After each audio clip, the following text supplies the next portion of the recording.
ব্রাহ্মণবাড়িয়ার আশুগঞ্জে ফুটবল খেলাকে কেন্দ্র করে দুই গ্রামবাসীর মধ্যে সংঘর্ষে অর্ধশতাধিক আহত হয়েছে। শুক্রবার সকালে উপজেলার দুর্গাপুর বাজার এলাকায় দফায় দফায় এ সংঘর্ষের ঘটনা ঘটে। পরে সেনাবাহিনী গিয়ে পরিস্থিতি নিয়ন্ত্রণে আনে।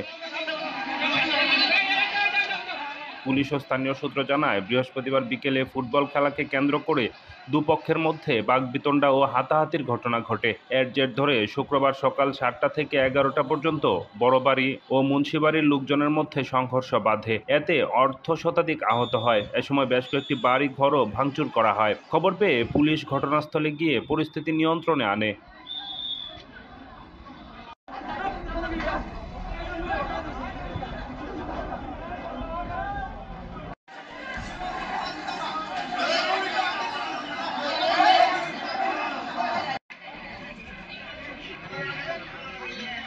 Solution.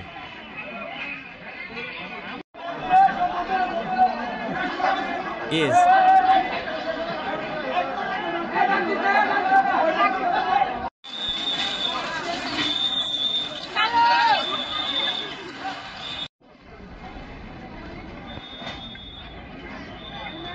This.